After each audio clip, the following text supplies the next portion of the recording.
Sahabat Oase Rohani Katolik yang terkasih, apa kabar?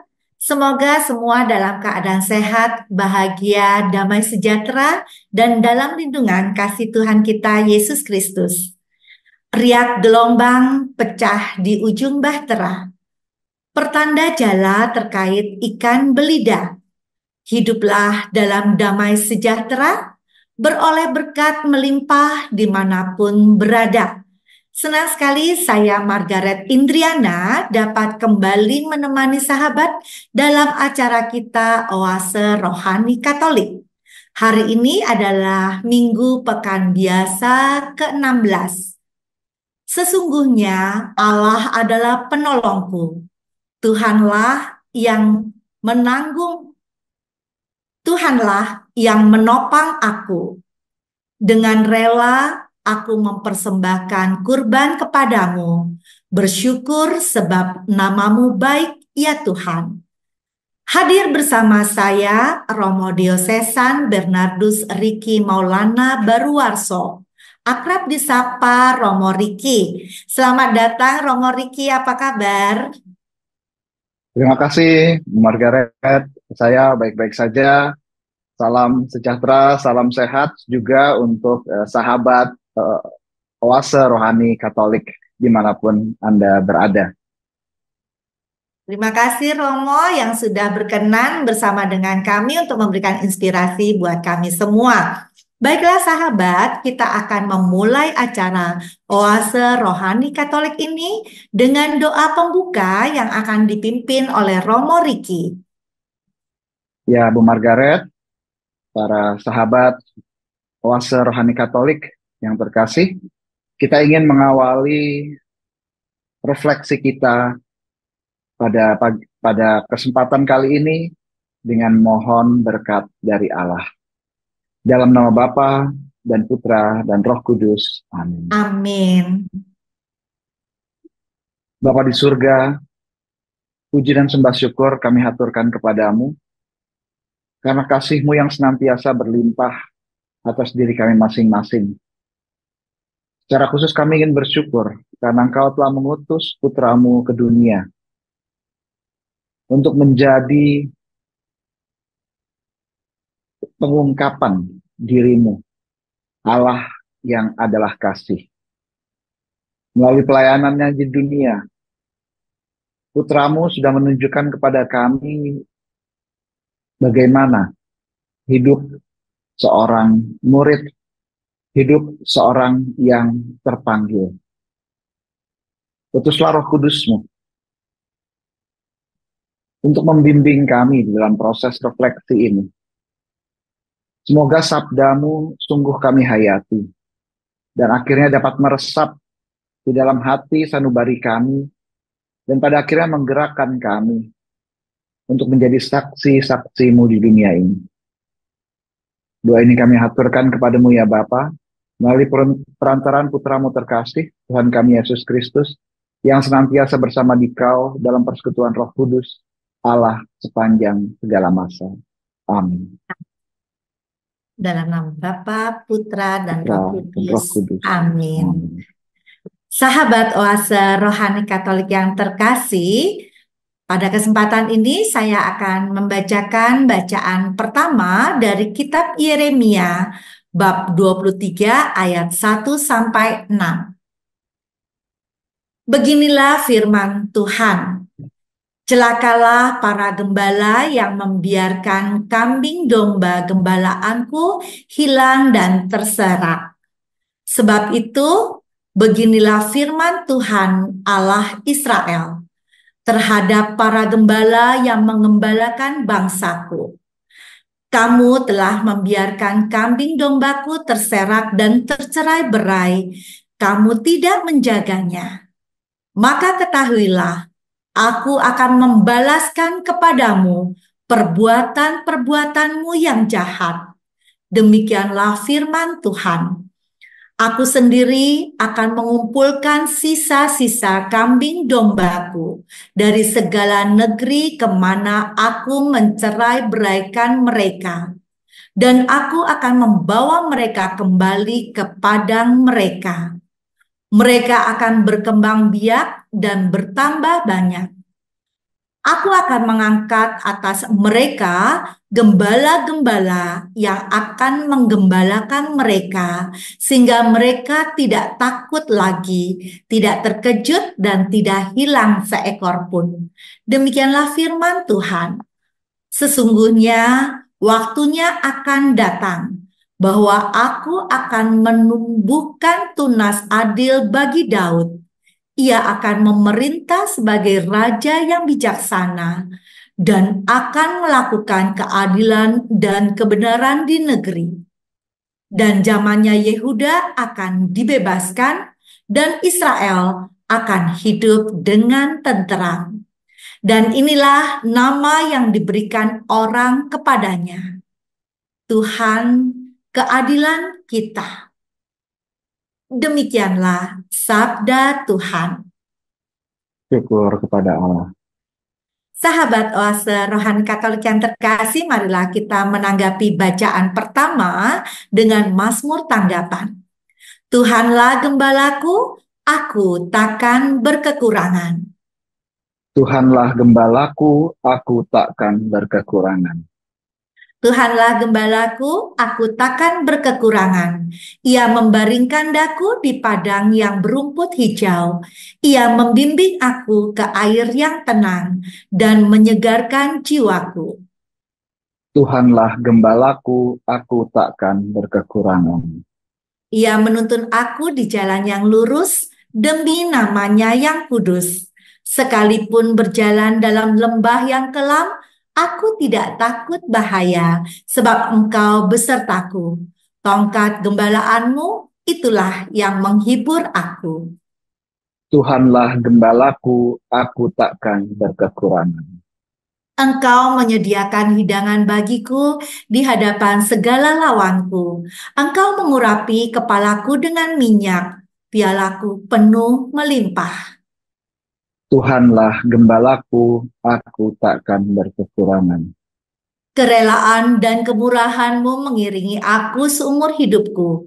Aku akan diam di dalam rumah Tuhan sepanjang masa. Tuhanlah gembalaku, aku takkan berkekurangan. Sahabat Oase Rohani Katolik yang terkasih, kita lanjutkan bacaan kedua dari surat Rasul Paulus kepada jemaat di Efesus bab 2 ayat 13 sampai 18. Saudara-saudara, di dalam Kristus Yesus, kamu yang dahulu jauh, sekarang sudah menjadi dekat oleh darah Kristus. Dialah damai sejahtera kita yang telah mempersatukan kedua belah pihak dan yang telah merobohkan tembok pemisah, yaitu permusuhan. Sebab dengan wafatnya sebagai manusia, ia telah membatalkan hukum Taurat dengan segala perintah dan ketentuannya untuk menciptakan keduanya menjadi satu manusia baru di dalam dirinya. Dengan demikian, ia mengadakan damai sejahtera. Dalam satu tubuh, ia mendamaikan keduanya dengan Allah oleh salib, dengan melenyapkan permusuhan pada salib itu. Ia datang dan memberitakan damai sejahtera kepada kamu yang jauh dan kepada mereka yang dekat. Sebab oleh Dia kita kedua pihak beroleh jalan masuk kepada Bapa dalam satu roh. Demikianlah sabda Tuhan. Syukur kepada Allah. Sahabat Oase Rohani Katolik yang terkasih, marilah kita siapkan hati kita untuk mendengarkan bacaan Injil yang akan disampaikan oleh Romo Riki. Haleluya, haleluya, haleluya. Haleluya, haleluya, haleluya. Mereka seperti domba yang tidak mempunyai gembala. Oh, Haleluya, haleluya, haleluya. Tuhan bersamamu. Dan bersama rohmu, Inilah Injil suci menurut Markus. dimuliakanlah Tuhan. Sekali peristiwa, Yesus mengutus murid-muridnya mewartakan Injil. Setelah menunaikan perutusannya, mereka kembali berkumpul dengan Yesus dan memberitahukan kepadanya semua yang mereka kerjakan dan ajarkan. Lalu Yesus berkata kepada mereka, "Marilah kita pergi ke tempat yang sunyi, supaya kita sendirian dan beristirahatlah sejenak. Sebab begitu banyak orang yang datang dan pergi sehingga makan pun mereka tidak sempat. Maka pergilah mereka mengasingkan diri dengan perahu ke tempat yang sunyi. Tetapi pada waktu mereka bertolak, banyak orang melihat dan mereka mengetahui tujuannya. Dan mereka malah mendahului Yesus dan murid-muridnya. Ketika mendarat dan melihat jumlah orang yang begitu banyak, tergeraklah hati Yesus oleh belas kasihan kepada mereka. Karena mereka seperti domba yang tidak mempunyai gembala. Lalu mulailah ia mengajarkan banyak hal kepada mereka."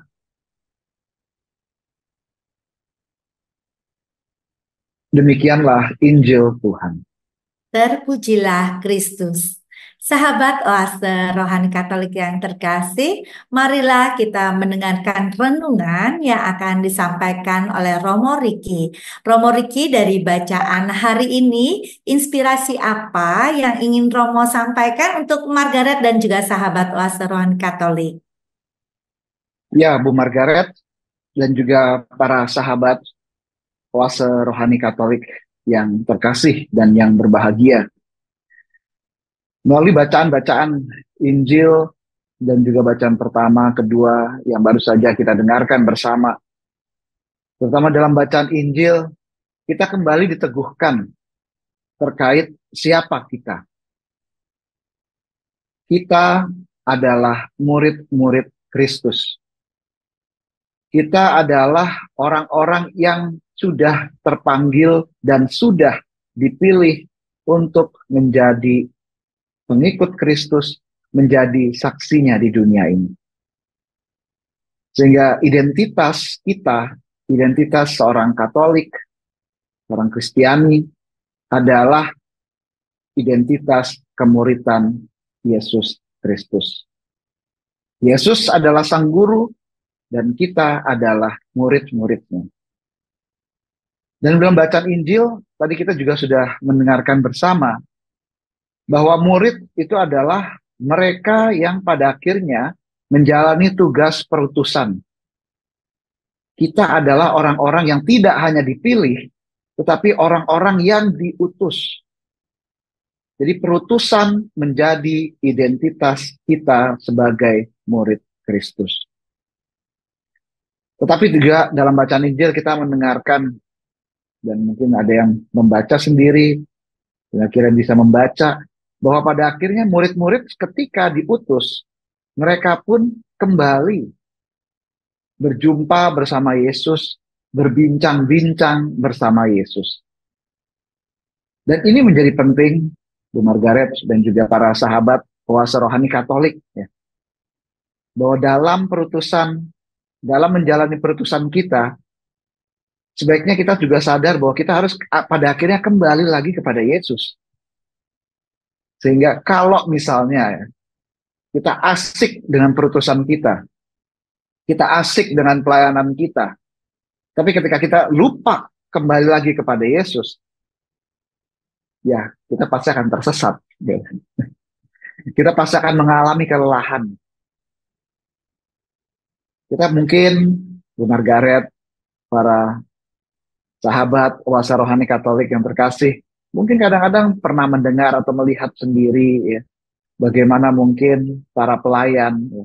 Kalau saya mengatakan para pelayan berarti ini tidak hanya imam, tetapi juga kepada kita semua yang sekali lagi dipanggil untuk menjadi murid Kristus, menjadi pewarta, menjadi saksi Kristus. Ya mungkin kita mendengar di sana sini, ya, ketika mungkin ada orang yang sedang menjalani perutusan, sedang menjalani pelayanan, lantas tetap merasa berjuang sendirian, kelelahan. Tentu dalam hari tertentu pengalaman-pengalaman seperti ini adalah pengalaman-pengalaman yang sangat manusiawi sekali. Tetapi justru semoga pengalaman-pengalaman ini bisa membawa orang untuk sadar bahwa pada akhirnya dalam setiap pelayanan, dalam setiap perutusan, kita diajak untuk pada akhirnya kembali lagi berjumpa dengan Yesus. Karena justru kita harus ingat bahwa kita ini adalah orang-orang yang diutus. Bukan orang-orang yang mengutus dirinya sendiri, tapi kita diutus oleh sang guru. Sehingga kita dalam perutusan kita itu membawa nama guru kita. Kita membawa nama Tuhan kita Yesus Kristus. Sehingga pada akhirnya pun ya, setelah menjalani perutusan, setelah menjalani pelayanan, kita diajak untuk kembali lagi. Dan inilah dinamika kemuritan yang pertama-tama bisa kita cermati dari bacaan Injil. Bahwa seorang murid adalah dia yang diutus dan pada akhirnya kembali untuk berbincang-bincang dengan Yesus. Juga kita tadi melihat bagaimana untuk bisa berbincang-bincang dengan Yesus memang dibutuhkan tempat yang sunyi. Dan justru inilah yang menjadi tantangan untuk kita yang sedang menjalani perutusan, untuk kita yang sedang menjalani pelayanan. Terkadang kita begitu sibuk dengan perutusan kita, dengan pelayanan kita, memikirkan metode-metode yang pas, ya. Bahan-bahan yang mungkin menarik, ya.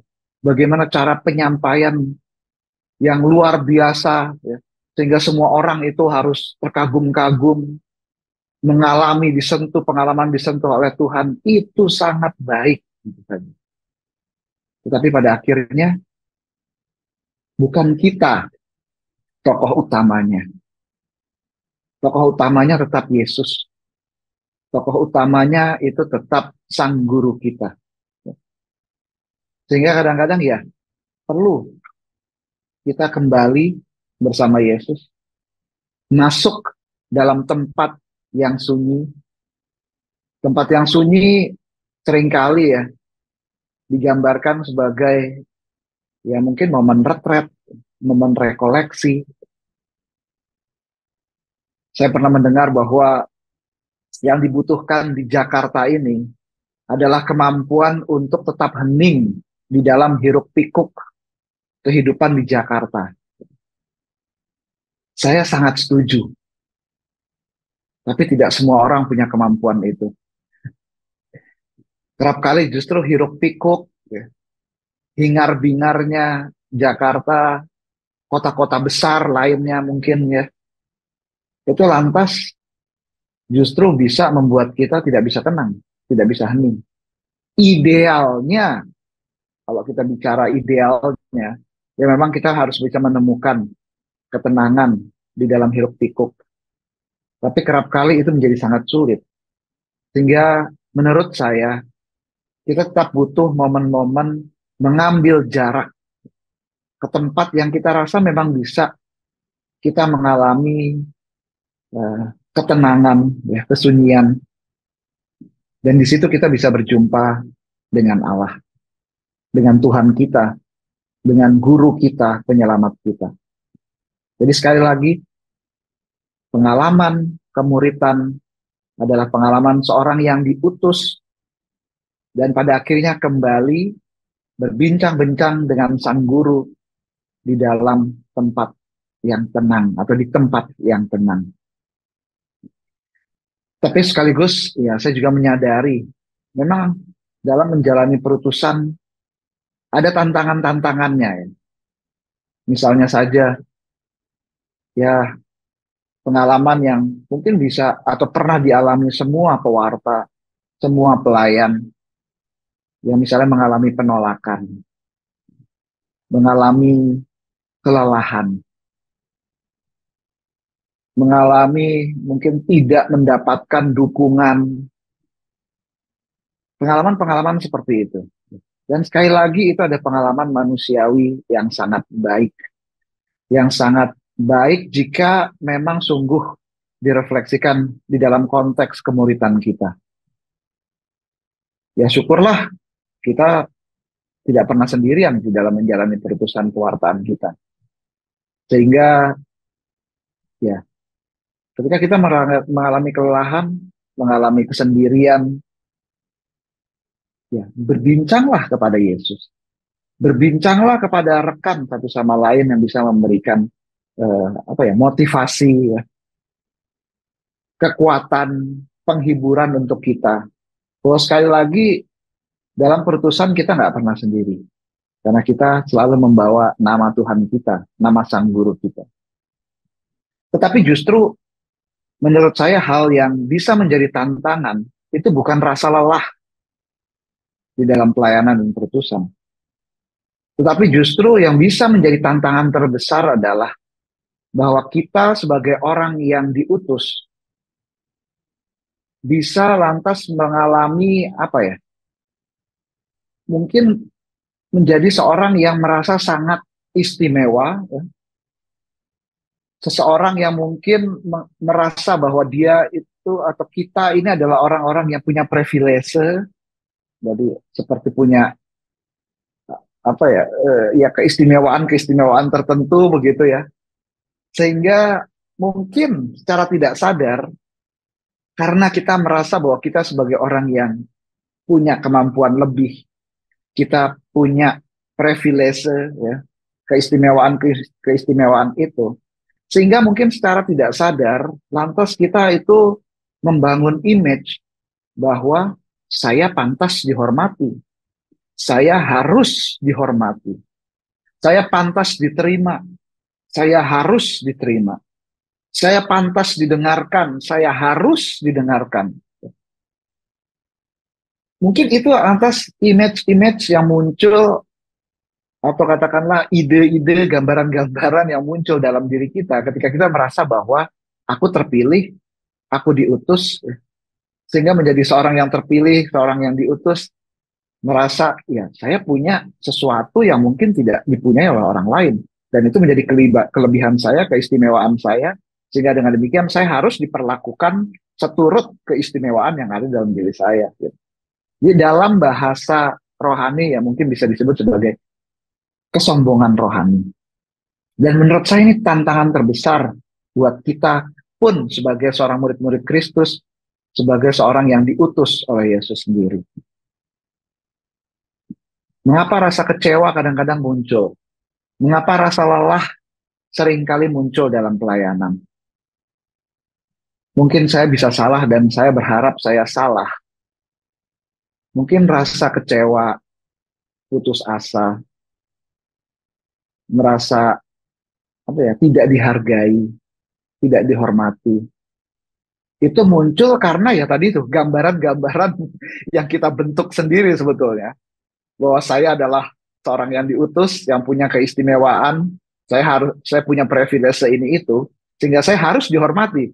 Ketika akhirnya di lapangan saya tidak mendapatkan penghormatan, saya kecewa, saya marah. Sebagai seorang yang diutus, saya merasa saya harus dihormati, diterima. Lantas kalau saya tidak mendapatkan penerimaan, saya mendapatkan penolakan, saya mendapatkan mungkin penghinaan, lantas kita marah, kita kecewa, kita merasa bahwa apa yang sudah kita perjuangkan merasa gagal. Sekali lagi mungkin perasaan-perasaan itu muncul ya karena sekali lagi gambaran diri murid yang sebetulnya itu kita bentuk sendiri. Sebetulnya itu bukan gambaran murid yang diminta oleh Yesus, tetapi itu gambaran yang kita bentuk sendiri ketika kita berhadapan dengan realitas dan akhirnya kita tidak mendapatkan apa yang kita harapkan. Lantas kekecewaan itu pasti muncul. Dan menurut saya itulah tantangan yang terbesar sebagai murid Kristus, sebagai seorang pewarta, sebagai seorang pelayan. Tidak, bukannya kita membawa visi sang guru, kita menjadi atau mencoba mengupayakan satu gambaran murid yang selaras dengan apa yang diminta oleh sang guru, tetapi kita membentuk gambaran kemuridan menurut kita sendiri. Dan kekecewaan-kekecewaan itu muncul ya mungkin dari situ. Sehingga dalam menjalani pewartaan dan dalam menjalani pelayanan, mungkin nasihat dari Santo Yohanes dari Salib ya, ketika kita menjalani latihan rohani, yang kita harus waspadai adalah kesombongan rohani. Jadi saya rasa tantangan yang terbesar di dalam pelayanan dan pewartaan itu bukan pertama-tama bahwa kita merasa lelah, tapi justru tantangan yang terbesar adalah bagaimana kita menggambarkan diri kita sebagai seorang murid Kristus yang diutus untuk melayani. Apakah gambaran itu sesuai dengan apa yang diminta oleh Yesus? Atau jangan-jangan kita membentuk gambaran kemuridan sesuai dengan yang kita inginkan saja. Itu Bu Margaret dan para sahabat rohani Katolik, oase rohani Katolik yang terkasih, yang pada kesempatan kali ini, kesempatan pertama ini bisa saya sampaikan. Ya, terima kasih Romo Riki, sungguh luar biasa. Ada beberapa hal yang mungkin akan Margaret tanyakan, tapi kita jeda sejenak dan kita lanjutkan pada sesi yang berikutnya.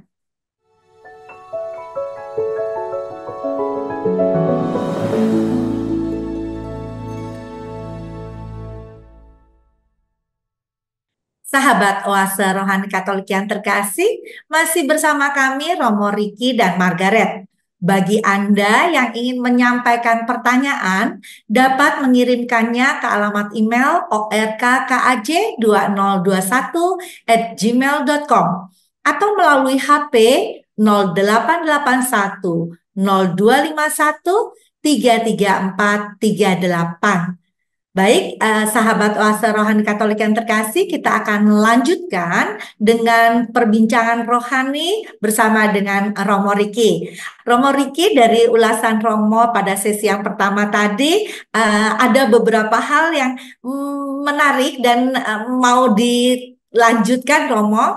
Tadi Romo katakan bahwa kita itu dipilih dan diutus oleh Tuhan. Lalu apa yang menjadi perhatian kita? Tadi kan banyak tantangan-tantangan. Terkadang kalau kita hanya mengandalkan diri sendiri, akhirnya terjadi sesuatu yang hanya melihat dari kondisi rohani pribadi. Tetapi di sini kita perlu menyertakan Tuhan dan perlu diam sejenak untuk berbicara atau berbalik kembali kepada Tuhan Yesus. Nah, mungkin Romo bisa men-sharingkan pengalaman Romo ataupun juga ada hal-hal lain yang menjadi bisa menjadi permenungan buat Margaret dan juga sahabat Oase Rohani Katolik, Romo. Ya, terima kasih Bu Margaret. Para sahabat Oase Rohani Katolik yang terkasih, saya tidak bertugas di paroki, tetapi saya sedang bertugas mendampingi para calon imam untuk Keuskupan Agung Jakarta. Tetapi untungnya untuk saya yang tidak bertugas di paroki adalah orang-orang yang lantas mengenal saya, entah itu maksudnya para ya aktivis paroki, ya, para pelayan di paroki, para pewarta, itu lantas bisa dengan nyaman sharing dengan saya. Dan lalu dari cerita-cerita mereka itulah saya mencoba merefleksikan itu. Termasuk ya saya sebagai imam ya yang bertugas mendampingi para calon imam, tapi juga sebagai pengajar di Sekolah Tinggi Filsafat Budi Arkara Jakarta, saya juga mencoba untuk merefleksikan tidak hanya hidup saya, tetapi juga ada pengalaman-pengalaman yang saya peroleh dari orang lain. Ya kerap kali memang saya mendengarkan atau saya mendengar bagaimana atau dari pengalaman pribadi saya dalam melayani, ya bukankah kita pengalaman lelah, ya, kita sudah memberikan waktu, tenaga, pikiran untuk pelayanan kita, dan itu tidak mudah. Itu seringkali sangat melelahkan. Karena biasanya terutama ya mereka para aktivis di paroki yang bekerja dan melayani dengan sangat luar biasa. Mereka kan ini bukan, mohon maaf ya, mereka kan bukan pengangguran. Mereka itu masih bekerja di luar sana, mencoba menghidupi keluarganya. Ataupun bagi mereka mungkin yang belum menikah, tapi kan mereka tetap harus menopang hidup mereka dengan bekerja. Dan di paroki mereka masih mendapatkan tuntutan ini itu kan ya, untuk bisa melayani. Ya mungkin ada yang mengatakan ya dalam pelayanan pun tetap harus profesional begitu ya. Dan itu kan artinya ada tuntutan lagi. Jadi di kantor ada tuntutan, mungkin di keluarga ada tuntutan, sekarang dalam melayani ada tuntutannya juga. Kelelahan itu menjadi bagian dari saya dalam pelayanan dan juga putusan itu. Dan tentu saja pertama-tama saya sangat mengapresiasi dan tidak bisa lain, saya hanya bisa mengagumi mereka semua yang memberikan waktunya, tenaga, pikiran untuk pelayanan-pelayanan di paroki-paroki maupun di kelompok-kelompok kategorial. Dan dari cerita-cerita mereka inilah, ya, dan juga dari pengalaman pribadi saya, yang kadang-kadang saya melihat ya, juga kadang-kadang ada Romo yang bercerita bagaimana mereka sudah mempersiapkan khotbah dengan baik, ya, tidak asal-asalan. Itu bahkan untuk khotbah hari Minggu itu sudah beberapa hari ya, mencoba dipersiapkan dengan mencoba membaca berita, mendengarkan ya apa atau membaca media sosial atau apapun. Pada artinya mencoba mempersiapkan dengan baik khotbah. Tapi kan lantas tidak semua apa yang sudah kita persiapkan dengan baik, apa yang sudah kita upayakan dengan baik itu terkadang kan tidak mendapatkan feedback ya, mendapatkan balasan yang setimpal gitu, dalam arti apa yang sudah kita persiapkan dengan baik belum tentu lantas semua orang itu bisa menerima. Nah, pengalaman-pengalaman seperti itu ya, pengalaman-pengalaman lantas tidak mendapatkan mungkin feedback balasan yang mungkin ya yang kurang lebih setimpal gitu, sehingga akhirnya mungkin merasa lelah, kecewa, merasa tidak dihargai, ditolak, itu pasti ada pengalaman-pengalaman seperti itu. Nah, kalau dari saya sendiri lantas saya mencoba merefleksikan mengapa pengalaman-pengalaman yang sangat manusiawi ini itu bisa muncul untuk saya. Nah, itulah yang biasanya lantas saya coba refleksikan. Di satu sisi pengalaman itu tentu sangat sangat manusiawi sekali, sangat normal sekali ya. Tapi di sisi lain tentu kita kan mencoba melihat ya lantas ya setelah kita mengalami pengalaman ini, pengalaman-pengalaman seperti itu, kita mau apa? Gitu. Ada orang yang lantas merasa bahwa ya udahlah saya keluar aja dari pelayanan gitu. Saya tidak aktif lagi gitu, di paroki.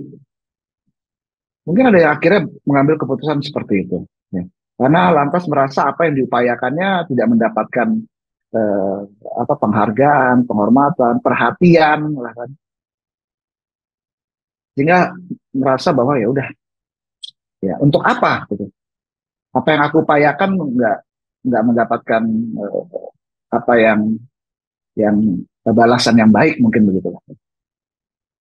Tapi juga mungkin ada orang-orang yang lantas ya pun di dalam pengalaman seperti itu, pada akhirnya mereka mencoba untuk terus bertahan.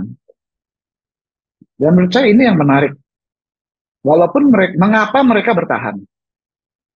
Walaupun mengalami pengalaman-pengalaman tadi itu ya, mungkin pengalaman lelah, pengalaman merasa tidak dihargai, mungkin juga bisa ditolak oleh 1, 2, 3, 4, 5 orang begitu.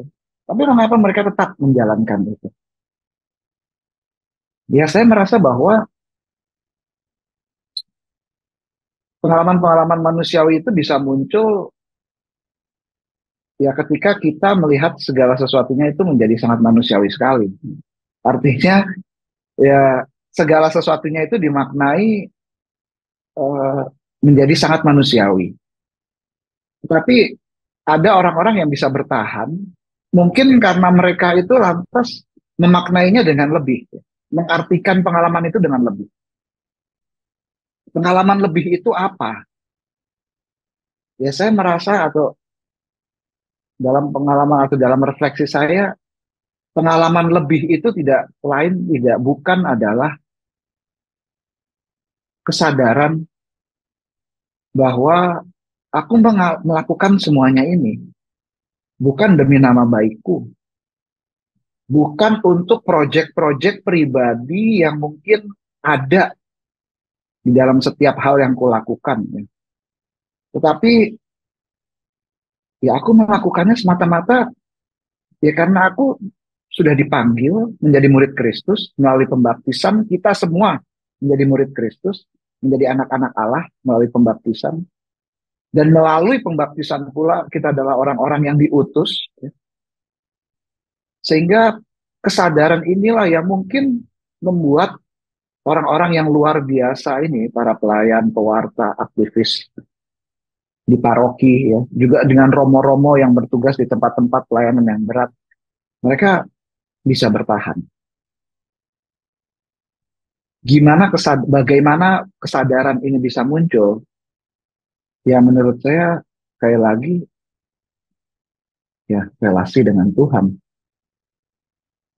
Relasi kita dengan Tuhan itu sangat menentukan bagaimana lantas kita menjalani setiap tugas pelayanan kita. Sekali lagi rasa lelah, merasa kecewa itu sangat biasa, itu sangat manusiawi sekali. Semua orang yang secara serius menjalankan perutusan dan pelayanannya, saya merasa pasti akan mengalami hal ini. Tetapi kita juga bisa belajar dari orang-orang yang tetap teguh dalam pengalaman-pengalaman seperti ini. Dan saya merasa mengapa mereka bisa teguh, ya, di baliknya selalu ada relasi dengan Allah sendiri. Sehingga kalau perutusan pelayanan itu dilepaskan dari relasi pribadi kita dengan Tuhan, maka ya rasa lelah yang sangat manusiawi itu akan sangat membebani. Penolakan yang mungkin dialami dan sangat manusiawi itu akan sangat begitu memberatkan dan tidak membawa sukacita. Jadi pewartaan dan pelayanan itu tidak lagi membawa sukacita. Dan seorang pelayan, seorang murid, seorang saksi Kristus yang tidak membawa sukacita, ya bagaimana lantas orang yang mendapatkan pewartaan mereka, pelayanan mereka bisa melihat itu. Sehingga ya menjadi sangat wajar ketika saya mendengar mungkin di sana sini orang yang mengatakan, lihat aja itu mereka yang eh, menjadi ya mungkin dewan ya di paroki, menjadi pelayan pewarta gini. Mereka tidak menunjukkan apa yang seharusnya seharusnya mereka tunjukkan itu sukacita itu sebagai orang-orang yang melayani dan diutus ya. Ya kalau orang yang melihat pelayan saja para pelayan, para aktivis saja menjalankan dengan tidak sukacita, ya ngapain saya juga harus terlibat juga di dalam gereja kan ada, mungkin lantas ada orang yang melihatnya seperti itu ya. Walaupun menurut saya ya itu menjadi ya menjadi kurang tepat juga ya. Karena relasiku dengan Tuhan ya kenapa harus mendapat apa ya penilaian atau tolok ukurnya dari bagaimana orang-orang yang menjalani pelayanan itu. Kalau memang aku yakin bahwa Tuhan mencintaiku, apakah orang-orang yang melayaniku itu sebetulnya merasakan sukacita atau tidak, ya, itu menjadi ya faktor yang lain. Begitu, Baik, Bu Margaret. baik, terima kasih Romo. Sungguh luar biasa apa yang Romo sampaikan bahwa dalam perutusan Tuhan, baik itu menjadi seorang imam ataupun juga seorang awam, dan dalam pelayanan kita perlu berelasi baik dengan Tuhan. Dan tadi tantangan-tantangannya adalah jangan sampai kita terjadi kesombongan rohani dalam Spiritual. diri kita. Ya, Dan Dan terima kasih Romo, kita sudahi dulu perbincangan rohani kita pada hari ini dan kita mohon doa penutup dan berkat dari Romo.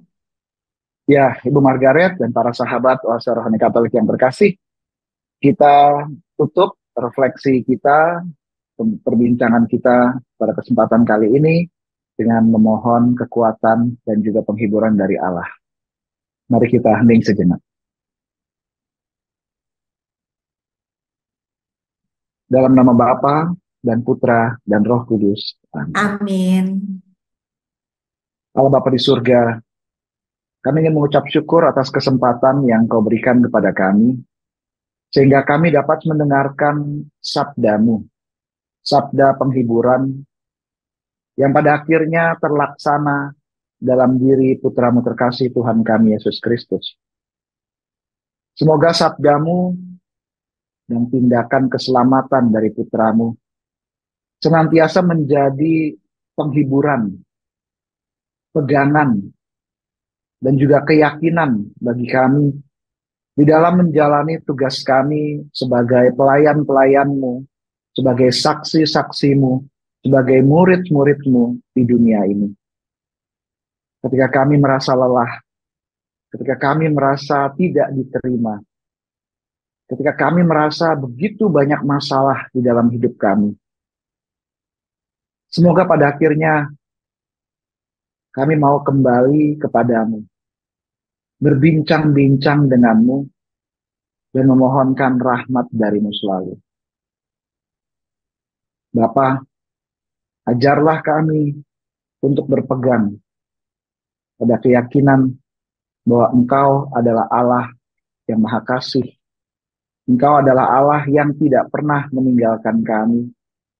Engkau adalah Tuhan yang akan selalu membawa keadilan dan kasih bagi kami. Dan semoga rahmat-Mu turun berlimpah pada hari ini atas diri kami, atas diri orang-orang yang kami jumpai sepanjang hari ini, atas orang-orang yang selalu kami doakan, orang-orang yang meminta doa dari kami. Lindungilah, sertailah keluarga kami, komunitas kami, di dalam nama Bapa dan Putra dan Roh Kudus. Amin. Amin. Terima kasih kepada Romo Riki yang sudah memberikan inspirasinya buat kita semua. Baiklah sahabat Oase Rohani Katolik yang terkasih, Romo Diosesan Bernardus Riki Maulana Baruarso dan Margaret Indriana mohon undur diri, dan kabar sukacita yang sudah kita dapatkan hari ini dapat kita bagikan untuk sesama kita dalam tingkah laku dan perbuatan kita. Surya bersinar, jadikan pagi yang terang. Burung berkejaran seperti berlomba-lomba. Yesus peduli pada semua orang karena Ia gembala yang baik bagi semua domba. Salam damai, Tuhan memberkati.